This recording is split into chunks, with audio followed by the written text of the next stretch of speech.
Petticoat সামান্য ঢিলা করলে মালিশ করতে সুবিধা হবে। ডাক্তার বলে দিয়েছে ভালোভাবে মালিশ করতে, না হলে সমস্যা হবে।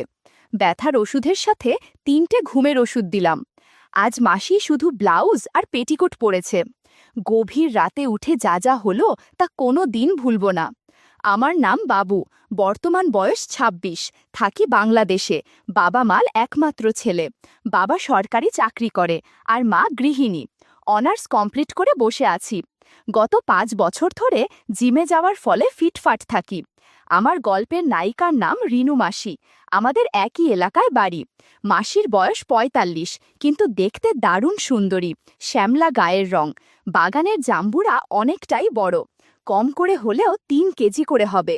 এলাকার যে কেউ তাকিয়ে থাকে জাম্বুরা খাওয়ার জন্য। মাসির 2টো ছেলে, বড় ছেলে বিবাহিত। ওহ, বলতে ভুলে গিয়েছি, রিনু মাসি বিধবা। মেশো গত হয়েছে প্রায় ৫ বছর। বড় ছেলে চাকুরির সূত্রে বউ নিয়ে বিদেশ থাকে। ছোট ছেলেকে নিয়ে মাসি থাকে। ছোট ছেলেও চাকরিতে যোগ দিয়েছে কয়েক মাস হলো। মাসির সাথে আমার মায়ের খুব ভাব, সেই সূত্রে বাড়িতে প্রায় যাওয়া আসা হয় আমার। একদিন সকালে বাজারে যাওয়ার সময় মাসির বাড়িতে গেলাম, দেখলাম দরজা ভেজানো। হালকা ধাক্কা দিতেই খুলে গেল। আমি ভেতরে ঢুকলাম। মাসিকে ডাকতে যাব, তখনই শুনি বাথরুম থেকে জলের আওয়াজ। আমি তাড়াতাড়ি গিয়ে দরজাটা বন্ধ করে বাথরুমের দিকে এগোলাম, যদি কিছু দেখতে পাই। বাথরুমের বেড়ায় ফুটো থাকার দরুন কৌতূহলবশত চোখ রাখতেই অস্বস্তিতে পড়ে গেলাম।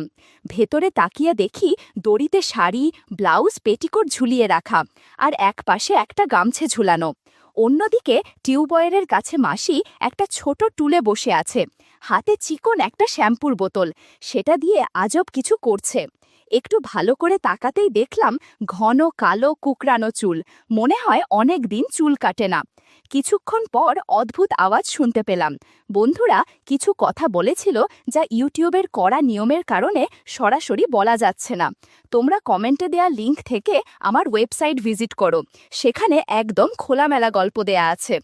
কি করব না করব বুঝে উঠতে পারছিলাম না। ৫ মিনিট এভাবে চলার পর মাসি উঠে দাঁড়ালো, মনে হয় এখন স্নান করবে। আমিও তাড়াতাড়ি দরজা খুলে আগের মতো দরজাটা লাগিয়ে তাড়াতাড়ি বাড়িতে চলে গেলাম। গিয়ে মাসির কথা কল্পনা করতে শুরু করলাম। কোনোভাবেই মাসির কথা ভুলতে পারছিলাম না, আবার সুযোগও পাচ্ছিলাম না মাসিকে সান্ত্বনা দেয়ার। হঠাৎ একদিন শুনলাম ওনার ছোট ছেলে অফিসের ট্রেনিংয়ের জন্য ৩ মাসের জন্য ঢাকা থাকতে হবে। মাসি এবং দাদা টেনশন করতে লাগলো, কারণ মাসি বাড়িতে একা থাকবে কিভাবে। তাই আমার মাকে ডেকে নিয়ে গেল। মা মাসিকে আমাদের সাথে থাকার জন্য বলেছিল, কিন্তু মাসি রাজি হলো না। শেষে ঠিক হলো আমি রাতে ওনার বাড়িতে থাকব। আমি এসব বিষয়ে অবগত হলাম মা বাড়িতে আসার পর। মনে মনে খুশি হলেও মাকে বুঝতে দিলাম না। মন খারাপ করে বসে থাকতে দেখে মা বলল, জানি তুই থাকতে চাইছিস না, কিন্তু দেখ একা একটা মহিলা কিভাবে থাকবে। আমার জন্য হলেও এই কষ্টটা কর বাবা। মাকে হাসি মুখে বললাম, ঠিক আছে। তারপর দিন মাসির বাড়িতে গেলাম। দাদা ছিল বাড়িতে, মাসি রান্না করছিল। আমাকে দেখে মাসি একটা হাসি দিল। দাদা আমাকে বলল, আয় বস, আমার জন্য তোকে কষ্ট করতে হবে, তাই দুঃখিত। আসলে হঠাৎ কেমন জানি এটা হয়ে গেল। ভাই একটু মাকে দেখিস। আমি বললাম, দাদা কি যে বলো, এখানে কষ্ট কিসের, তুমি একদম টেনশন করো না, আমি মাসির খেয়াল রাখব।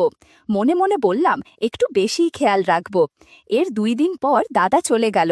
আমি দুপুরে বাড়ি ফেরার পর মা জানালো আজ থেকে ঘুমোতে যেতে হবে মাসির বাড়িতে। রাতের খাবার খেয়ে মাসির বাড়িতে গেলাম। দরজায় নক করতেই মাসি দরজা খুলে দিল। ভেতরে ঢুকে দেখি মাসি ভাত নিয়ে এসে আমার সামনে ফ্লোরে বসে পড়ল।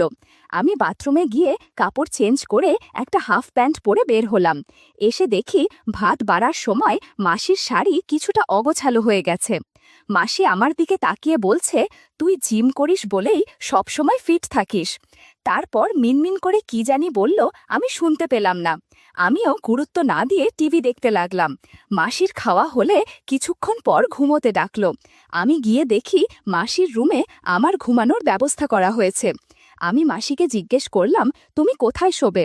মাসি বলল, কেন এখানেই, তোর কোনো সমস্যা থাকলে তুই সুমনের রুমে ঘুমাতে পারিস। আমি বললাম, আরে না না, কোনো সমস্যা হবে না। মাসিকে জিজ্ঞেস করলাম, আসলে আমি ভাবলাম তুমি আমাকে বিছানায় রেখে তুমি নিচে ঘুমাবে, আর তা আমার মোটেও ভালো লাগবে না, কারণ আমার কারণে তোমার কষ্ট হোক সেটা চাই না। মাসি দেখলাম খুব খুশি আমার কথা শুনে। মাসি লাইট নিভিয়ে ড্রিম লাইট চালিয়ে আমার পাশে শুয়ে পড়ল।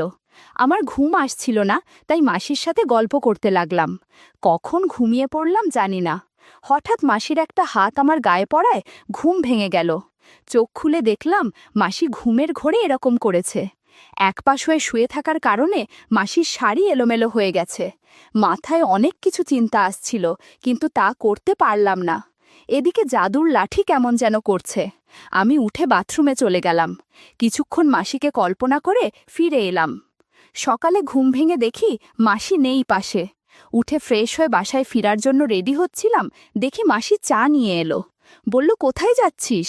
আমি বললাম, বাড়িতে যাব। মাসি বলল, থাক না কিছুক্ষণ, বাড়িতে গিয়ে কি করবি? নাকি আমার কাছে থাকতে তোর অসুবিধে হচ্ছে? আমি বললাম, কি যে বলো না, আমারও ভালো লেগেছে কালকে তোমার সাথে গল্প করে। আচ্ছা মাসি, তোমার একা থাকতে ভালো লাগে? মেশো গত হওয়ার পর তো তুমি একদম একা হয়ে গেলে। বড় দাদা তো বাইরে থাকে, ছোট দাদাও জব নিয়ে ব্যস্ত। তোমার সময় কাটে কিভাবে? মাসি দেখলাম চুপ হয়ে গেল। তখন বললাম, দুঃখিত, আমি বুঝিনি তুমি আমার কথায় কষ্ট পাবে। আমি তোমাকে কষ্ট দিতে চাইনি। তখন মাসি বলল, আসলে কি বলবো, তোর মেশো মারা যাওয়ার পর থেকে খুব একাকিত্ব অনুভব করি। তোর মেশো মারা যাওয়ার আগে কত জায়গায় বেড়াতে যেতাম, কিন্তু তোর মেশো মারা যাওয়ার পর একা হয়ে গেলাম আর ঘর বন্দি হয়ে গেলাম। এই কথা বলে মাসি কাঁদতে লাগলো। আমি মাসিকে সান্ত্বনা দিলাম। আমি মাসির চোখ মুছে দিয়ে বললাম, তুমি কাঁদলে আমি কিন্তু আর আসব না, কারণ তোমার চোখের জল আমার ভালো লাগছে না। মাসি আমার দিকে তাকিয়ে কান্না থামিয়ে চোখ মুছতে মুছতে বলল, দেখ তোর চাটা তো খাওয়াই হলো না। আমি বললাম, থাক, আমি খেয়ে নিচ্ছি। মাসি কিছুক্ষণ পর এসে বলল, উনি স্নানে যাচ্ছে, আসার পর যেন আমি যাই। আমি এই সুযোগটা হাতছাড়া করতে চাই না, তাই বললাম, তুমি যাও, আমি টিভি দেখি ততক্ষণ। মাসি কলতলায় ঢোকার কিছুক্ষণ পর আমি গিয়ে সেখানে চলে গেলাম। দেড়ার ফুটো দিয়ে দেখলাম সাবান ব্যবহার করছে। আমি এই সুযোগে মোবাইলটা বের করে সাইলেন্ট করে সমস্ত ঘটনা ক্যামেরাবন্দি করে নিলাম। সেদিনের মতো মাসি আজও একই কাজ করছে, তবে আজ শ্যাম্পুর বোতলটা নেই। আজ একটা মূলো নিয়ে এসেছে। আমি চুপ দাঁড়িয়ে রইলাম। যখন প্রায় শেষের দিকে, তখন আমি ভিডিও বন্ধ করে টিভির রুমে গিয়ে টিভি দেখতে লাগলাম। কিছুক্ষণ পর মাসি বের হতে গিয়ে পা পিছলে পড়ে গেল। আমি তাড়াতাড়ি মাসিকে ধরে তুললাম। তুলতে গিয়ে গাছের জাম্বুরার সাথে ধাক্কা লাগলো, তবুও সেদিকে খেয়াল করলাম না। মাসিকে কোলে নিয়ে বিছানায় বসালাম। জিজ্ঞেস করলাম, কিভাবে পড়লে আর ব্যথা কোথায় পেলে? মাসি বলল, জানি না রে, বাথরুম থেকে বেরোতেই পা পিছলে পড়ে গেলাম আর কোমরে ব্যথা পেলাম। আমি বললাম, তুমি শুয়ে থাকো, আমি আসছি। তাড়াতাড়ি আমাদের এলাকার সমর ডাক্তারকে নিয়ে এলাম। উনি মাসিকে দেখে একটা মলম আর কিছু ওষুধ লিখে দিল, আর বলল মলমটা ভালো করে কোমরে মালিশ করতে আর 2 দিন পর একটা এক্সরে করে নিতে। মাকে ফোন করে সব বললাম। মা আসতেই আমি ওষুধ নিতে চলে গেলাম। ফিরে আসতেই মা বলল, তুই এখানে থাক, আমি ফোন করলে তোর আর মাসির খাবারটা নিয়ে আসবি। আমি মাথা নেড়ে হ্যাঁ বললাম। মা যেতেই আমি দরজা বন্ধ করে মাসির পাশে এসে বসলাম। মাসিকে জিজ্ঞেস করলাম, এখন কেমন লাগছে? বলল, খুব ব্যথা করছে রে। আমি বললাম, দেখি, আমি মালিশ করে দিচ্ছি, ভালো লাগবে। বলল, না না, আমি করে নেব, তুই আমাকে মলমটা দে। আমি নিরাশ হয়ে মাসিকে মলমটা দিলাম, কিন্তু ব্যথার কারণে মাসি ভালো করে মলম নিতে পারছে না। আমার দিকে তাকাতেই বললাম, কেন? তখন তো খুব বড় মুখ করে বলেছিলে। মাসি বলল, আমার কেমন যেন লাগছে। আমি বললাম, আমি যদি কাউকে না বলি তাহলে তো সমস্যা নেই, নাকি আমি পর কেউ? এই কথা বলতেই মাসি আমার হাত ধরে বলল, না রে, আসলে তোকে আর কষ্ট দিতে চাইছি না, অনেক তো করলি আমার জন্য। আমি বললাম, আর কিছু বলবে? দেখি, এবার মলমটা লাগিয়ে দি, দেখবে ভালো লাগবে। এটা বলে মলম লাগিয়ে মালিশ করতে লাগলাম, কিন্তু পেটিকোটের কারণে মালিশ করা যাচ্ছিল না। আমি বললাম, তুমি সামান্য ঢিল করে দাও, নয়তো কোমরে ব্যথা থেকে যাবে, আর তখন তোমারই সমস্যা বাড়বে। আর ডাক্তার বলেছে ব্যথা না কমলে ইঞ্জেকশন দিতে হবে প্রতিদিন 3টে। মাসি তখন ভয়ে বলল, না না, তাহলে তুই মালিশ করে দে। এই বলে মাসি পেটিকোট ঢিলা করে নিল। আমি সাবধানে মলম দিয়ে মালিশ করে দিলাম। এমন সময় হঠাৎ ফোনটা বেজে উঠতেই দেখি মা ফোন করেছে। বলল, বাড়িতে আয়, তোর আর মাসির খাবারগুলো নিয়ে যা। আমি মাসিকে বললাম, মাসি, আমি খাবার নিয়ে আসছি, তুমি শুয়ে থাকো। আমি দরজায় তালা লাগিয়ে বাড়িতে চলে গেলাম। মাঠ থেকে খাবারের ব্যাগটা নিয়ে মাসির বাড়িতে চলে গেলাম। তালা খুলে ভিতরে ঢুকে দেখি মাসি ঘুমিয়ে পড়েছে। আমি দাঁড়িয়ে কিছুক্ষণ মাসিকে দেখতে শুরু করলাম আর হাতে নারকেল তেল নিলাম, যাতে বিশেষ কাজ করতে পারি। কিছুক্ষণ পর রুম থেকে বের হয়ে দরজার সামনে এসে দরজাটা এমনভাবে বন্ধ করলাম যাতে মাসি জেগে যায়। ভিতরে ঢুকে দেখি মাসি জেগে আছে। আমি গিয়ে থালা এনে মাসিকে বসিয়ে দিলাম আর থালাতে ভাত দিলাম খাওয়ার জন্য। কিন্তু মাসির বসতে কষ্ট হচ্ছিল দেখে মাসিকে ধরে দেওয়ালে হেলান দিয়ে বসালাম। মাসি ব্লাউজ আর পেটিকোট পরে আছে। হেলান দিয়ে বসার কারণে কেমন যেন লাগছিল। এরপর মাসি খাবার খেতে শুরু করল আর আমি গাছের জাম্বুরার দিকে তাকিয়েছিলাম। মাসি কিছুটা আঁচ করতে পারলেও নিরুপায়। মাসিকে বললাম, আমি খাইয়ে দিচ্ছি। মাসি না না বললেও পরে রাজি হলো। খাবার খাইয়ে মাসিকে বললাম, আমি জিমে যাব, কোনো প্রয়োজন হলে আমাকে ফোন করবে। আমি আবার দরজায় তালা দিয়ে বাড়িতে গিয়ে জিমের ব্যাগ নিয়ে বের হয়ে গেলাম। জিমে ঢুকতেই মাসির ফোন। আমি বললাম, মাসি বলো। মাসি বলল, কতক্ষণ পর আসব? আমি বললাম, এইমাত্র এলাম, 1.5 ঘন্টা পর চলে আসব। জিম করতে করতে মাসির 3বার ফোন এলো। তারপর ফোন করতেই মাসি বলল, আর কতক্ষণ লাগবে তোর? আমার ভালো লাগছে না, তুই তাড়াতাড়ি চলে আয়। আমি বললাম, কি হয়েছে, কোনো সমস্যা? তখন বলল, না তেমন না, তবে বাথরুম যাওয়া দরকার, কিন্তু আমি উঠতেই পারছি না। আমি বললাম, আচ্ছা, আমি 10 মিনিটের মধ্যে আসছি। আমি তাড়াতাড়ি মাসির বাড়িতে গেলাম। মাসিকে সাপোর্ট দিয়ে বাথরুমে নিয়ে গেলাম। একটু পর আবার মাসিকে এনে বিছানায় শুইয়ে দিয়ে স্নান করতে গেলাম। স্নান সেরে বের হওয়ার সময় গামছা পরে বের হলাম। মাসি দেখলাম আমার দিকে তাকিয়ে আছে। আমি বললাম, কি দেখছো? মাসি বলল, তুই অনেক হ্যান্ডসাম আর শক্তিশালী, তবুও একটা মেয়ে বন্ধু নেই। এটা বলেই মাসি খিলখিল হাসছিল। সুযোগ বুঝে বললাম, তুমিও তো বন্ধু হতে পারো। কথাটা শুনে মাসি চুপ হয়ে গেল। হয়তো তার ইচ্ছে আছে, কিন্তু কিছুই বলতে পারছে না। ঘরের মধ্যে নীরবতা নিয়ে এলো। সন্ধ্যায় মাসিকে চা করে খাওয়ালাম। এভাবে গল্প করে সময়টা কাটাতে লাগলাম। রাতে বাড়িতে যাওয়ার পথে মেডিসিনের দোকানে গিয়ে 4টে ঘুমের ওষুধ নিলাম। তারপর বাড়িতে গিয়ে খাবার নিয়ে দুজনে খাবার খেয়ে নিলাম। মাসিকে ব্যথার ওষুধের সাথে 2টো ঘুমের ওষুধ দিলাম। মাসি খাওয়ার পর বললাম, তোমার ব্যথা কমেছে নাকি? মাসি বলল, কিছুটা। এরপর আমি আরেকবার মলম দিলে পুরোপুরি সুস্থ হয়ে যাবে। আমি মালিশ করতে করতে মাসির সাথে গল্প করছিলাম। মাসি প্রথমে কথা বললেও পরবর্তীতে হুম হুম বলতে বলতে আর এক পর্যায়ে চুপ হয়ে গেল। আমি উঠে লাইট নিভিয়ে মোবাইলের লাইট জ্বালিয়ে কিছুক্ষণ অপেক্ষা করে মাসিকে ডাকলাম। মাসির কোনো সারা শব্দ নেই। বুঝতে পারলাম ঘুমিয়ে পড়েছে। এখন গান বাজনা করা যাবে। আমি ধীরে ধীরে তবলা 2টো হাতে নিয়ে কিছুক্ষণ বাজাতে শুরু করলাম। অনেক ভালো লাগছিল আমার। একটু পর মাসি নড়ে বসল। মনে হলে ঘুম ভেঙে গেছে, তাই তবলা বাজানো বন্ধ করে সরে গেলাম। দেখলাম মাসির কোনো সারা শব্দ নেই। অনেক ক্ষুধা লাগার কারণে গুড়ের খুঁটি থেকে গুড় খেলাম, কিন্তু চুলের কারণে বারবার অস্বস্তি হচ্ছিল। গুড় খেতে খেতে গান বাজনা করে অনেক রাত হয়ে এলো। সব কিছু ঠিকঠাক করে ঘুমিয়ে পড়লাম। সকালে আমার ঘুম ভাঙলে দেখি মাসি এখনো ঘুমে। মাসির দিকে তাকাতেই কাল রাতের ঘটনাগুলো মনে পড়ে গেল। একটা বুদ্ধি মাথায় এলো। আমি জাদুর লাঠি বের করে চোখ হালকা বন্ধ করলাম। দেখলাম মাসি ঘুম থেকে উঠেছে আর আমার দিকে তাকিয়েছে। মনে হলো মাসি চমকে উঠেছে, এক পলকে তাকিয়ে রইল। আমি মনে মনে খুশি হলাম, যাক, আমার প্রথম পরিকল্পনা কাজে দিয়েছে। কিছুক্ষণ পর আমি উঠতেই মাসি দেখলাম চোখ বন্ধ করে নিল। আমি উঠে বাথরুমে গিয়ে ফ্রেশ হয়ে নিলাম।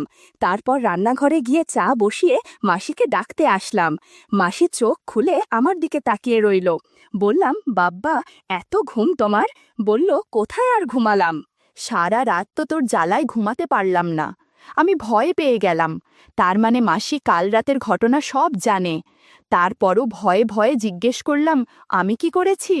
বলল, তুই কালকে ঘুমের ঘোরে হাত পা যেভাবে নাড়াচ্ছিলে তাতে কিভাবে ঘুমাবো? বুঝলাম, মাসি বানিয়ে কথা বলছে। তাই বললাম, আসলে মাসি, বাড়িতে তো আমি একা ঘুমাই। মাসি বলল, তোর হাতে জাদু আছে, আজ ব্যথা একটু কম মনে হচ্ছে। ঘড়িতে দেখি তখন 10টা। এদিক ওদিক কথা বলে সময় কাটাচ্ছিলাম। মাসি বলল, সেই কাল থেকে ব্লাউজ পেটিকোট পরে আছি, এখন স্নান করব। তাই আলনা থেকে মাসির কাপড়গুলো বের করে বাথরুমে রেখে মাসিকে নিয়ে যেতে বলল। আমি মাসির কথা মতো সব বের করে বাথরুমে রেখে বালতিতে জল ভরে দিলাম। টুল খুঁজে না পেয়ে একটা চেয়ার নিয়ে রাখলাম। তারপর মাসিকে নিয়ে বাথরুমে নিতেই বলল, চেয়ার কেন? বললাম, তুমি চেয়ারে বসে স্নান সেরে নাও, আমি তোমার রুমে আছি, স্নান শেষ হলে ডেকো। এই বলে দরজাটা টেনে বেরিয়ে এলাম। কিছুক্ষণ যেতেই আবার আওয়াজ পেলাম। দরজা খুলে দেখি চেয়ার সহ মাসি মাটিতে পড়ে আছে, সব কিছু এলোমেলো। আমি ওভাবেই মাসিকে ঘরে আনলাম। মাসি লজ্জায় কোনো কথা বলতে পারছে না। আমি তাড়াতাড়ি গিয়ে কাপড় এনে মাসিকে দিলাম। মাসিকে বললাম, তুমি জামাকাপড় পরে নাও। মাসি বলল, ব্যথার কারণে জামাকাপড় পরতে পারবে না। আমি বললাম, ম্যাক্সি আছে বাড়িতে? মাসি, হ্যাঁ আছে, আলমারিতে দ্বিতীয় তাকে। মাসিকে ম্যাক্সি দিয়ে বললাম, তুমি তৈরি হয়ে নাও, আমি অটোরিকশা নিয়ে আসি, ডাক্তারের কাছে যেতে হবে, এক্সরে করাতে হবে। মাসি বলল, একটু তাড়াতাড়ি আসিস। কিছুক্ষণ পর অটোরিকশা এনে মাসিকে নিয়ে চলে গেলাম ডাক্তারের কাছে। ডাক্তার এক্সরে করে বলল, সাংঘাতিক কোনো ইনজুরি হয়নি, একটু ব্যথা পেয়েছে, এই ওষুধগুলো খেলে ঠিক হয়ে যাবে। আমরা ওষুধ কিনে বাড়িতে চলে এলাম। রাতে যখন মলম দিচ্ছিলাম তখন আমার বন্ধু ফোন করল। আমি ফোন রিসিভ করে লাউডস্পিকার অন করে মালিশ করতে করতে হ্যালো বললাম। বন্ধু বলল, তুই কই, চল ঘুরতে বেরোই। বললাম, এখন সম্ভব নয়, আমি ব্যস্ত। ও বলল, চল না। আমি বললাম, আমি জিএফের সাথে আছি। ও বলল, আরে ব্যাস, তুই আসলেই পারিসও বটে, একবার সোমার সাথে বন্ধুত্ব করলি, আবার সোমার মায়ের সাথেও বন্ধুত্ব করলি।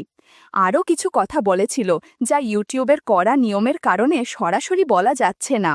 তোমরা কমেন্টে দেয়া লিংক থেকে আমার ওয়েবসাইট ভিজিট করো, সেখানে একদম খোলামেলা গল্প দেয়া আছে। আমি তাড়াতাড়ি ফোনটা কেটে দিলাম। কি যে মুশকিলে পড়ে গেলাম, ভারী রাগ হচ্ছিল। মাসি সব শুনে ফেলেছে, এখন কি হবে? আমি মাসির দিকে না তাকিয়ে উঠে হাত ধুয়ে নিলাম। মনে মনে বললাম, ধুর, সব শেষ করে দিল। মাসি আমাকে কিছু বলতে চাইছে, তাই মাসিকে বললাম, কিছু বলবে? মাসি হেসে বলল, হুম।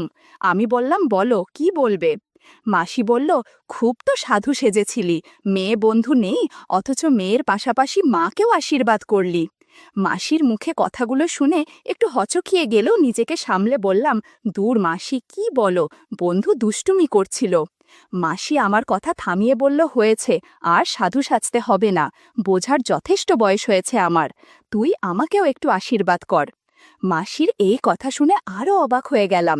এতদিন যা ভেবেছি, মাসি এখন নিজ থেকেই তা বলছে। আমি আর কথা বাড়ালাম না, জাদুর লাথি নিয়ে মাসিকে আশীর্বাদ করলাম।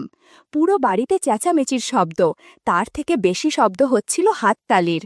ঘণ্টাখানেক মাসিকে আশীর্বাদ করে বললাম, মাসি, এই প্রসাদটুকু খেয়ে নাও, তাহলে সুস্থ হয়ে যাবে।